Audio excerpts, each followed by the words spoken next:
ಪರಿಪೂರ್ಣಗುಣಾರ್ಣವಾಯ ವಿಶ್ವೋದಯಸ್ಥಿತಿಲಯತಿಪ್ರದಾಯ ಜ್ಞಾನಪ್ರದಾಯ ವಿಬುಧಾಸುರಸೌಖ್ಯದುಃಖಸತ್ಕಾರಣಾಯ ವಿತತಾಯ ನಮೋ ನಮಸ್ತೆ. ನಾರಾಯಣಂ ಸುರಗುರುಂ ಜಗದೇಕನಾಥಂ ಭಕ್ತಪ್ರಿಯಂ ಸಕಲಲೋಕನಮಸ್ಕೃತಂಚ ತ್ರೈಗುಣ್ಯವರ್ಜಿತಮಜಂ ವಿಭುಮಾದ್ಯಮೀಶಂ ವಂದೇ ಭವಘ್ನಮರಾಸುರಸಿದ್ಧವದ್ಯಂ. ನಾರಾಯಣಂ ನಮಸ್ಕೃತ್ಯ ನರಂ ಚೈವ ನರೋತ್ತಮಂ ದೇವೀಂ ಸರಸ್ವತೀಂ ವ್ಯಾಸಂ ತತೋ ಜಯಮುದೀರಯೇ. ಓಂ ಅಥಾಭ್ಯವರ್ಧನ್ ಚತುರಾಃ ಕುಮಾರಾಃ ನೃಪಸ್ಯ ಗೇಹೇ ಪುರುಷೋತ್ತಮಾದ್ಯಾಃ ನಿತ್ಯಪ್ರವೃದ್ಧಸ್ಯ ಚ ತಸ್ಯ ವೃದ್ಧಿಃ ಅಪೇಕ್ಷಲೋಕಸ್ಯ ಹಿ ಮಂದದೃಷ್ಟಿಂ.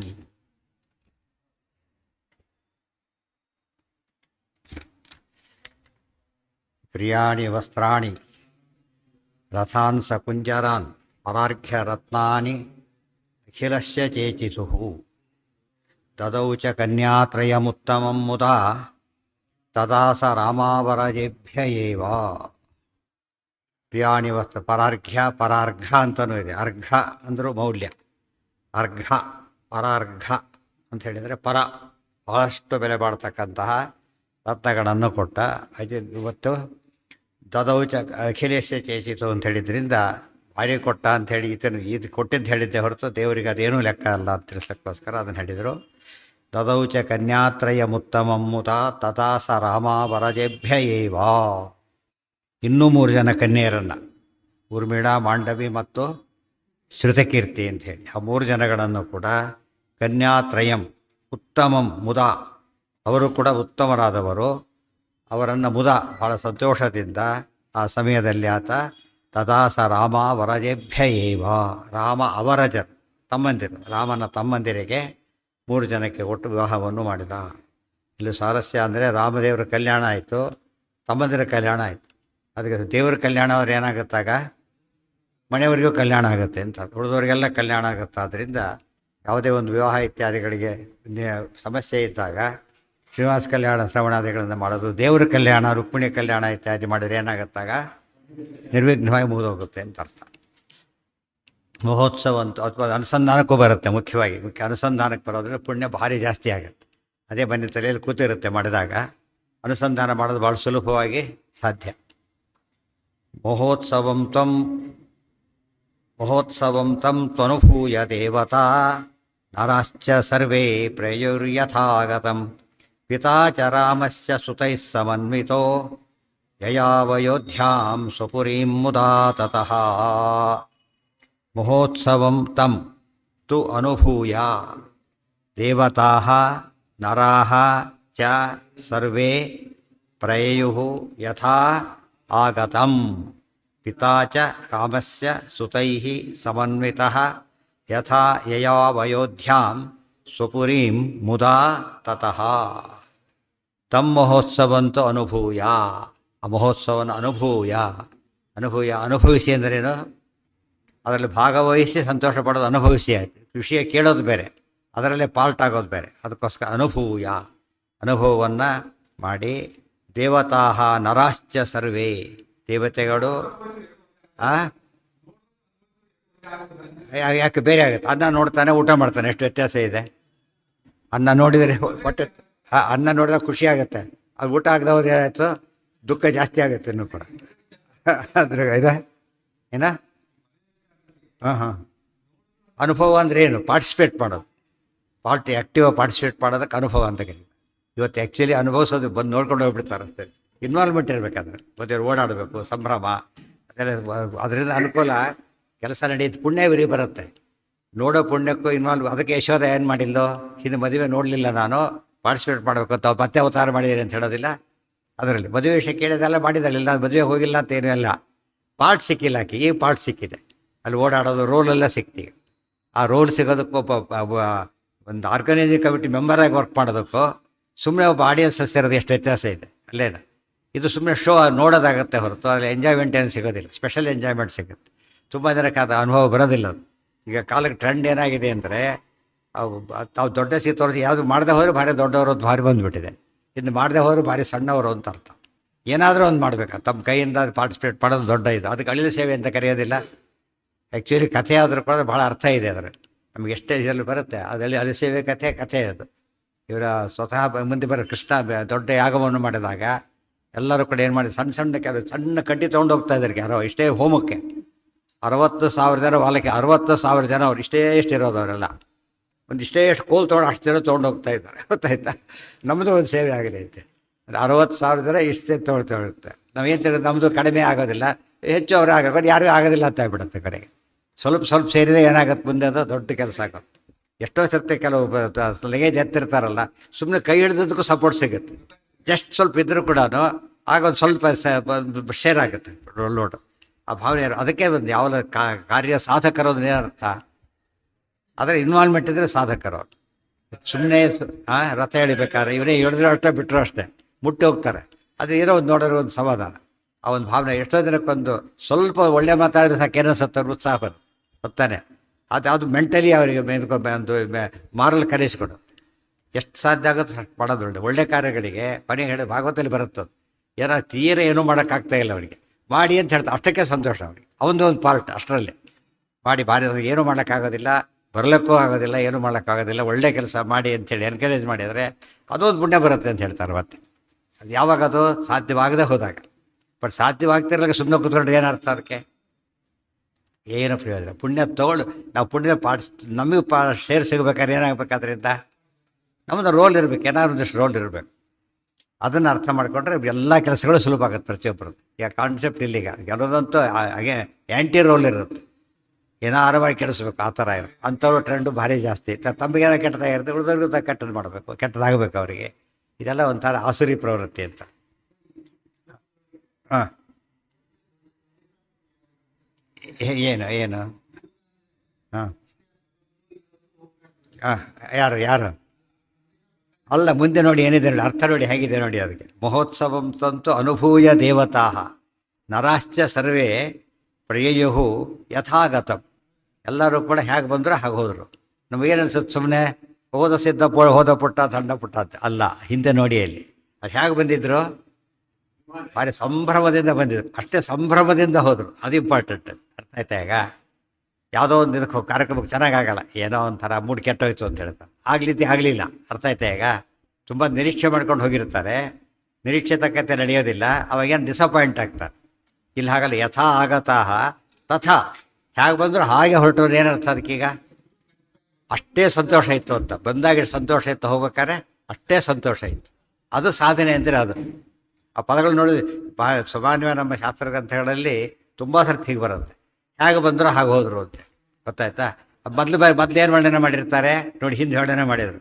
ಯಥಾಪುರ ಸಾಗರದ ಸ್ವಯಂವರೆ ಸುಮಾನಸಾನ ಅಭವತ್ ಸಮಾಗಮಃ ತಥಾ ಹಿ ಅಭೂತ್ ಸರ್ವದಿವೋಕಸಾಂ ತದಾ ಯಥಾ ಮುನೀನಾಂ ಸಾಭೂಭೃತಾಭುವಿ.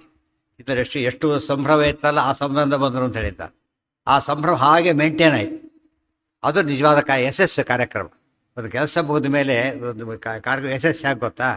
ಒಂದು ಕಾರ್ಯಕ್ರಮ ಮಾಡಿಬಿಡ್ತಾನೆ, ಮತ್ತೆ ಮಾಡಬೇಕು ಅನಿಸ್ಬೇಕು. ಅವಾಗ ಏನಾಗುತ್ತದ? ಯಶಸ್ವಿಯಾಗಿದೆ ಅಂತ. ಇನ್ನು ಸಾಕೋ ಸಾಕು ಮಾರಾಯ ಸಾಕಿದ್ಗೆ ಅಂತ ಹೇಳ್ಬಿಟ್ಟು ಏನಾಯ್ತು ಅಲ್ಲಿಗೆ? ಅವನದು ಸುಖ ಪಟ್ಟಿಲ್ಲ ಅಂತಾರೆ, ಎಂಜಾಯ್ ಮಾಡಿಲ್ಲ, ಅದನ್ನು ಎಂಜಾಯ್ ಮಾಡಿಲ್ಲ. ಬೇರೆ ಎಲ್ಲ ಊಟವನ್ನು ಸಾಕು ಅನಿಸ್ಬೇಕಂತೆ, ಇದ್ಯಾವುದೂ ಸಾಕು ಅನಿಸ್ಬಾರ್ದು. ಮತ್ತೇನಾಗಬೇಕದ?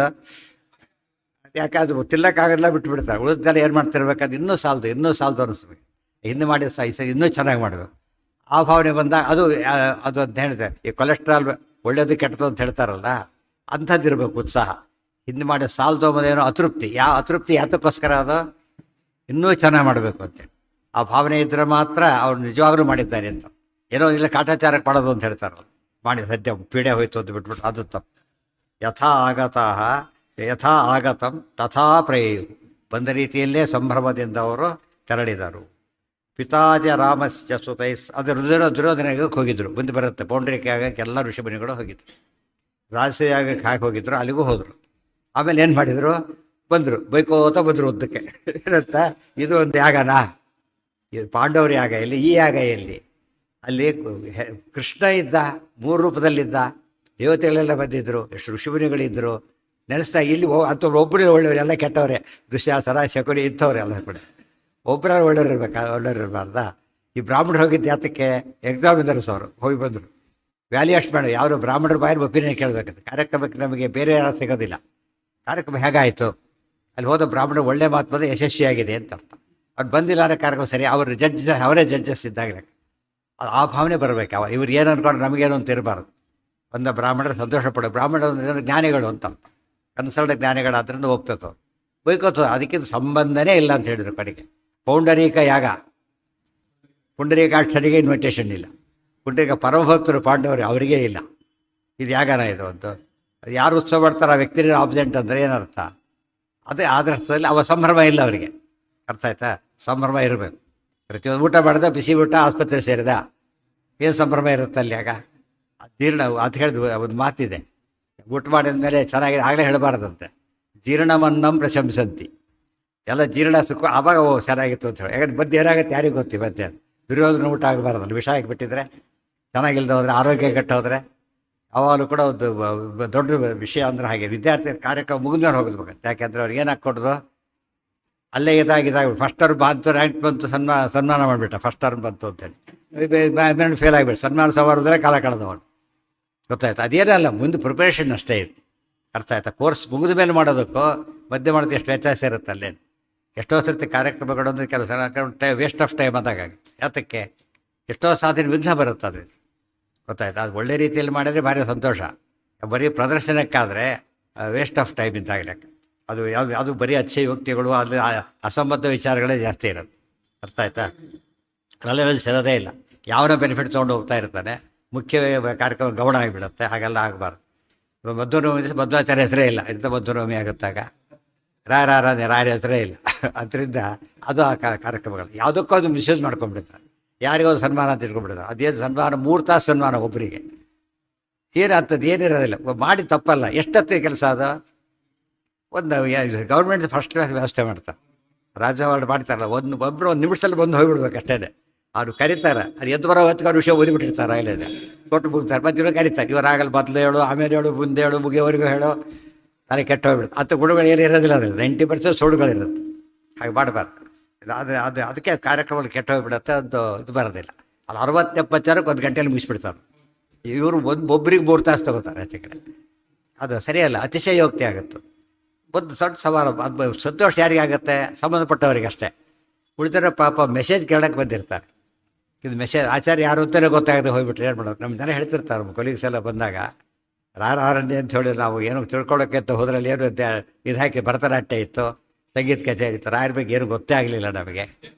ತುಂಬ ಜನ ಹೇಳ್ತಾರೆ. ಮತ್ತು ಪಾಪ ಅವ್ರ ಅಕೇಶನ್ ತಿಳ್ಕೊಳ್ಳೋದಕ್ಕೆ ಅವರಿಗೆ ಕಷ್ಟಪಟ್ಟು ಬಂದಿರ್ತಾರೆ. ಆ ಸಮಾರಂಭದಲ್ಲಿ ಯಾರು ಬಂದಿರ್ತಾರೆ ನಮಗೆ ಗೊತ್ತಾಗೋದಿಲ್ಲ.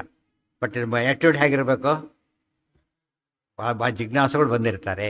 ಈ ಕಾರ್ಯಕ್ರಮ ಏನು ಅಂತ ತಿಳ್ಕೊಳ್ಳೋಕೆ ಭಾಳ ಜನ ಅಪೇಕ್ಷೆ ಇರುತ್ತೆ. ರಾಯರು ಏನು ಮಾಡಿದ್ರು, ಅವ್ರ ಕಾಂಟ್ರಿಬ್ಯೂಷನ್ ಏನು, ಅದೇನಿಲ್ಲ ಅವತ್ತಿನ ದಿವಸ.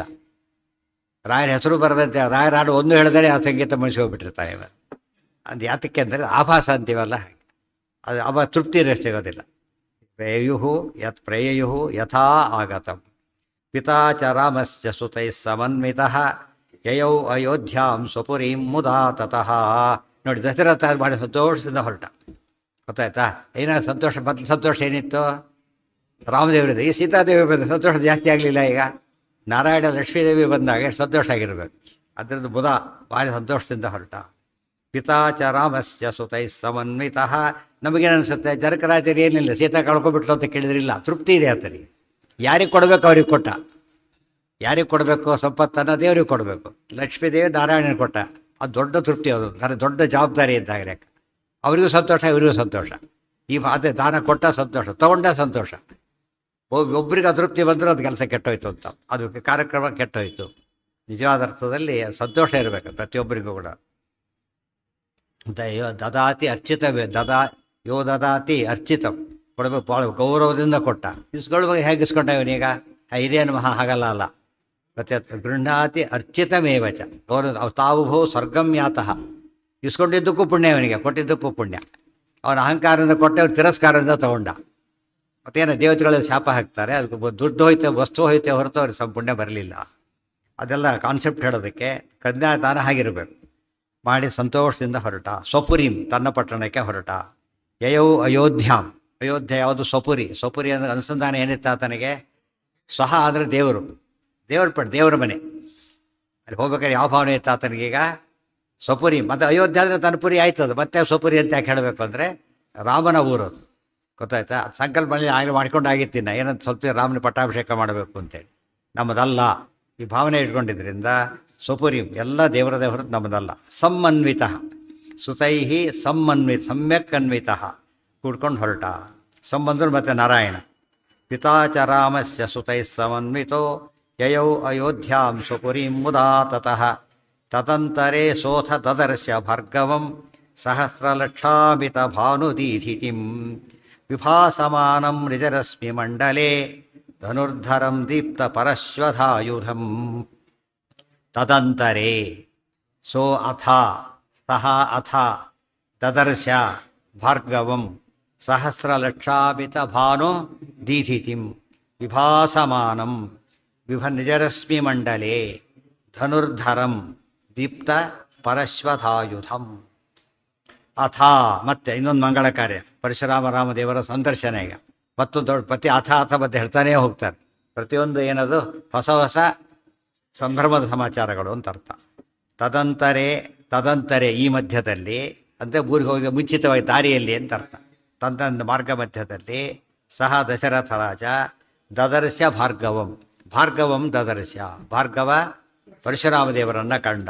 ಹೇಗಿದ್ದಾರೆ ಪರಶುರಾಮ ದೇವರು? ಸಹಸ್ರ ಲಕ್ಷಾಮಿತ ಭಾನು ದೀಧಿತಿಂ. ಸಹಸ್ರ ಲಕ್ಷ ಅಮಿತ ಭಾನು ದೀಧಿತಿಂ. ಸಹಸ್ರ ಲಕ್ಷ ಅಮಿತ, ಸಹಸ್ರ ಲಕ್ಷಕ್ಕಿಂತ ಹೆಚ್ಚು, ಆ ರೀತಿ ಸಹಸ್ರ ಲಕ್ಷಕ್ಕಿಂತ ಹೆಚ್ಚು ಕಾಂತಿಯಿಂದ ಕೂಡಿದಂತಹ ಯಾರು? ಭಾನು. ಸಹಸ್ರ ಲಕ್ಷ, ಒಬ್ಬ ಸೂರ್ಯನ ಕಾಂತಿ ತಡ್ಕೊಳ್ಳೋಕ್ಕಾಗಲ್ಲ. 45-50 ಎದ್ರೆ ಕತೆ ಮುಗಿದೋಗುತ್ತೆ. ಅಂಥದ್ದು ಇಷ್ಟ ಅಪಾರವಾದ ಕಾಂತಿ. ಆದರೆ ಇಷ್ಟು ಕಾಂತಿ ಅಷ್ಟಿದೆ, ಏನಿಲ್ಲ ಅದರೊಳಗೆ? ತಾಪ ಇಲ್ಲ. ತಾಪ ಜಾಸ್ತಿ ಆಗಿಬಿಡುತ್ತೆ. ತಾಪ ಇಲ್ಲ, ಆನಂದ ಇದೆ. ಸೂರ್ಯನ ತುಂಬ ಸೂರ್ಯನಿದ್ದಾಗ ಏನಾಗುತ್ತೆ ನಮಗೆ? ತಾಪ ಇಲ್ಲ. ಇದು ದೇವ್ರ ವೈಶಿಷ್ಟ್ಯ. ಇದು ಮತ್ತು ಆಚಾರ್ಯ ಬಂದರಂತೆ, ಬರುತ್ತಲ್ಲ ಮಧ್ವೈಜದಲ್ಲಿ ಬರ್ತಾ ಇದ್ದಾರೆ, ನೋಡ್ತಾ ಇದ್ದೀರಿ. ಯಾರು ಬಂದಿರಬಹುದು? ಬಹುಶಃ ಎಂಥ ಕಾಂತಿ, ಬಹುಶಃ ಸೂರ್ಯ ಇರಬಹುದಾ ಅಂದ್ಕೊಂಡ್ರೆ ಸೂರ್ಯ ಅಲ್ಲ. ಯಾಕೆ? ಸೂರ್ಯ ಹೇಗಿದ್ದಾನೆ? ತಾಪ ಅತಿಶಾಂತ ವಪುಹು. ಈತ ತೀಕ್ಷ್ಣ ಕಿರಣ. ಸೂರ್ಯ ಅಲ್ಲ ಇವರು. ಯಾಕಂದ್ರೆ ಇಷ್ಟು ಕಾಂತಿ ಇದ್ರೂ ಕೂಡ ಕಣ್ಣು ಕುಗ್ತಾ ಇಲ್ಲ. ಬರೀ ಚಂದ್ರ ಅಂತ್ಕೊಳ್ಳೋಣ ಅಂತ ಹೇಳಿದ್ರೆ ಆ ಥರ ಏನಿಲ್ಲ, ಆ ಥರ ತಂಪಿಲ್ಲ. ತುಂಬ ಜಾಸ್ತಿ ಕೋಲ್ಡ್ ಆದರೂ ಫಜಿತಿ ಆಗುತ್ತೆ, ಅದು ಇಲ್ಲ. ಅತಿಶಾಂತ ವಪುರ್ ನಿಶಾಕರ ಸ್ವಯಂ ಏಕಾಂತಖರೋ ದಿವಾಕರ. ಏಕಾಂತಖರ, ಬರೀ ತಾಪ ಸೂರ್ಯನದು, ಬರೀ ತಂಪು ಚಂದ್ರನದು, ಎರಡೂ ಇಲ್ಲ. ಕಾಂತಿ ಮಾತ್ರ ಭಾರಿ ಜೋರಾಗಿದೆ. ಎರಡೂ ಅಲ್ಲ ಇವರು, ಸೂರ್ಯನೂ ಅಲ್ಲ ಚಂದ್ರನೂ ಅಲ್ಲ, ಅವರಿಗಿಂತ ಮೇಲಿನವರು ಅಂತ ಒಂದೊಂದೇ ಹೇಳ್ತಾ ಬರ್ತಾರೆ. ಅರ್ಥ ಮಾಡ್ಕೊಂಡ್ರೆ ಸಹಸ್ರ ಲಕ್ಷ ಅಮಿತ ಭಾನು ದೀದಿತಿ ಅಂದರೆ ಕಾಂತಿಯನ್ನು ಹೊಂದಿದ್ರು. ಆಗ ಒಂದು ಸಂಶಯ ಬರುತ್ತೆ. ಅನಂತ ಕಾಂತಿ ಅಂದರೆ ಮುಗಿದೋಗ್ತಾ, ಅನಂತ ಭಾನು ಕಾಂತಿ ಅಂದರೆ ಮುಗಿದೋಗ್ತಾ ಇತ್ತು. ಇಷ್ಟೆಲ್ಲ ಯಾಕೆ ಹೇಳಬೇಕು? ಸಹಸ್ರ ಲಕ್ಷ ಅಮಿತ ಯಾತಕ್ಕೆ ಅಂತ ಕೇಳಿದರೆ ಎಷ್ಟು ಸ್ವಾರಸ್ಯ ಇದೆ. ಆಚಾರ ಪ್ರತಿಯೊಂದು ಮಾತಿಗೂ ಅರ್ಥ ಇತ್ತು. ವಾದಿರಾಜ ಸ್ವಾಮಿಗಳು ಬರೀತಾರೆ ಒಂದು ಕಡೆ ಬರೀಬೇಕಾದ್ರೆ, 1000 ಲಕ್ಷ ಹೆಚ್ಚು ಇಂಥ ಸೂರ್ಯರ ಕಾಂತಿ ಇತ್ತು. ಯಾಕೆ ಅಂದರೆ ಕೆಲವರಿಗೆ 1000 ಸೂರ್ಯಕಾಂತಿ ಅಂತ ಕಾಣ್ತಿತ್ತು, ಕೆಲವರಿಗೆ ಲಕ್ಷ ಸೂರ್ಯಕಾಂತಿ ಅಂತ ಕಾಣ್ತಿತ್ತು. ಯಾಕೆ ಅವ್ರ ಯೋಗ್ಯತೆ ತಕ್ಕಂತೆ, ಗೊತ್ತಾಯ್ತಾ? ಯೋಗ್ಯತೆ ತಕ್ಕಂತೆ ಕಾಣ್ತಾ ಇತ್ತು. ಒಂದು ವಸ್ತುವನ್ನೇ ನೋಡಬೇಕಾದ್ರೆ ಅವು ತಿಳಿದೊಂಡು ನೋಡೋದಕ್ಕೆ ತುಂಬ ವ್ಯತ್ಯಾಸ ಇದೆ. ಯಾವನೋ ಮಾಡಿ ಪೇಂಟಿಂಗ್ ನೋಡಿ ಫಸ್ಟ್ ಕ್ಲಾಸ್ ಬನ್ನಿ ಅಂದ್ಬಿಡ್ತಾನೆ. ಅವನು ಟೆಕ್ನಿಕಲ್ ಪರ್ಸನ್ ಆದರೆ ಸರಿ ಇಲ್ಲ ಅಂತ ಹೇಳ್ತಾನೆ. ಅದು ನೋಡೋ ರೀತಿ ಬೇರೆ. ಮತ್ತು ಅವ್ರ ಅಪ್ರಿಷಿಯೇಷನ್ ಕೂಡ ಅಷ್ಟೇ. ಒಂದು ವಸ್ತು ಭಾರಿ ಚೆನ್ನಾಗಿದೆ ಸುಮ್ಮನೆ ನೋಡಿ ಹೇಳಿದ ಅಷ್ಟೇ, ಟೆಕ್ನಿಕಲಿ ಭಾರಿ ಚೆನ್ನಾಗಿದೆ ಹೇಳಿದ. ಮತ್ತೆ ಅವನು ಮತ್ತು ಹೇಗಿರಬೇಕು ಹಾಗೆ ಪ್ರಪೋರ್ಷನ್ ನೋಡಿ ಹೇಗಿದೆ ಅಂತ ನೋಡೋದಕ್ಕೆ ಅಂದ ಇರುತ್ತೆ, ಲಕ್ಷಣಗಳಿರೋದಿಲ್ಲ. ಆಗೋದು ಸುಮ್ಮನೆ ಅಷ್ಟೇ, ಇದು ಶೋ ಏನೂ ಇಲ್ಲ ಅಂತ ಹೇಳ್ತಾರೆ. ಇದು ಯಾರಿಗೆ ಗೊತ್ತಾಗುತ್ತೆ? ಆ ವಸ್ತುವಿನ ಬೆಲೆ ಸಾಮಾನ್ಯರು ಕೊಡಿಬೇಕಾದ್ರೆ, ಬೆಲೆ ಕಟ್ಟಬೇಕಾದ್ರೆ ಯಾವ ರೀತಿ ಕಟ್ತಾರೆ ಅವರು? ಸಾಮಾನ್ಯರಾದರೆ 100 ಗಟ್ಟಲೆ ಬೆಲೆ ಕಟ್ತಾರೆ. ಅದಕ್ಕೆ ಹಳ್ಳಿಗಳಿಗೆಲ್ಲ ರತ್ನಗಿತ್ತ ತೊಗೊಂಡು ಹೋಗೋದಿಲ್ಲ. ಯಾತಕ್ಕೆಂದರೆ ಅವರೆಲ್ಲ ಎಷ್ಟು ವ್ಯವಹಾರ ಮಾಡಿದವರು ಪಾಪ. ಈಗ ಬಿಡಿ ಬೇಕಷ್ಟು ಮಾಡ್ತಾರೆ. ಹಿಂದಿನ ಕಾಲಕ್ಕೆಲ್ಲ 100 ರೂಪಾಯಿ ನೋಟ್ ಇದ್ದರೆ ಊರಲ್ಲಿ ಭಾರಿ ಶ್ರೀಮಂತ ಇದ್ದಾಗಲಕ್ಕ ಅದೆಲ್ಲ ಇರ್ತಿರಲಿಲ್ಲ. ಬ್ಯಾಂಕ್ನಲ್ಲೇ 100 ರೂಪಾಯಿ ಇದ್ದಿಲ್ಲ ಅಂತ ಕಾಲ ಇರ್ತಿತ್ತು ಗೊತ್ತಾ? ಹಿಂದೆ ಹೇಳ್ಬೇಕಾದ್ರೆ ಮೊದಲೇ ಹೇಳ್ಬೇಕಾಗಿತ್ತು, ಅಂಥ ಸ್ಥಿತಿ ಇತ್ತು. 10 ರೂಪಾಯಿ 2 ರೂಪಾಯಿ ಬ್ಯಾಂಕಲ್ಲಿ ಇಡೋ ಕಾಲ. ಆಗ್ತಾರೆ ಚೇಂಜ್. ಈಗ ಅದೆಲ್ಲ ನಂಬಲಿಕ್ಕೆ ಆಗಲ್ಲ ಯಾರಿಗೂ ಕೂಡ.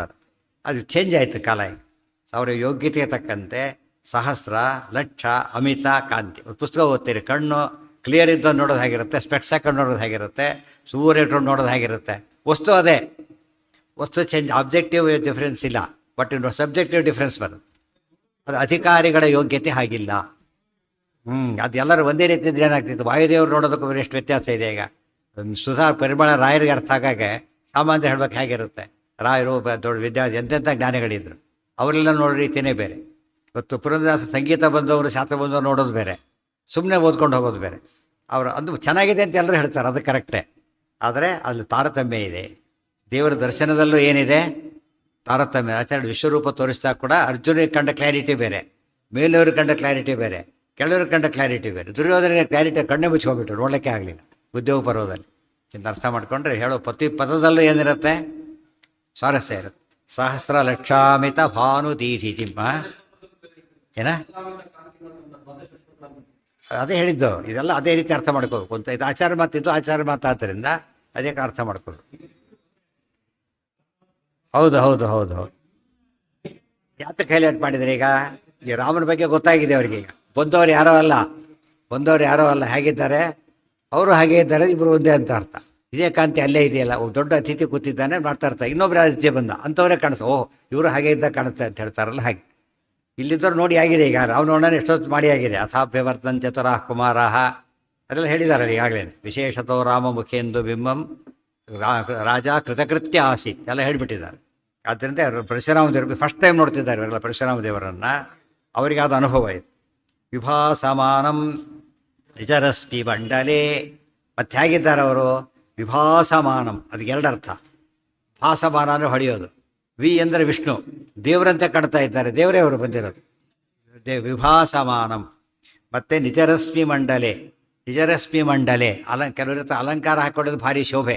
ಅಲಂಕಾರ ತೆಗೆದ ಮೇಲೆ ದೇ ಲುಕ್ ವೆರಿ ಆರ್ಡಿನರಿ. ಹಾಗಿಲ್ಲ, ಅದು ಏನಾಗಿದೆ ನಿಜರಶ್ಮಿ ಮಂಡಲೆ. ರಶ್ಮಿ ಅಂದರೆ ಮರೀಚಿ, ಜ್ಞಾನ ಮರೀಚಿ ಮಾಲಿ ಹಿಂದೆ ಬಂದಿತ್ತಲ್ಲ. ನಿಜರಶ್ಮಿ ಅಂದರೆ ಸೂರ್ಯನ ಕಾಂತಿ ಇದೆ, ಭಾರಿ ಚೆನ್ನಾಗಿದೆ. ಬಟ್ ದೇವರು ಕೊಟ್ಟಿರೋದು ಯದಾದಿತ್ಯಗತಂ ತೇಜ.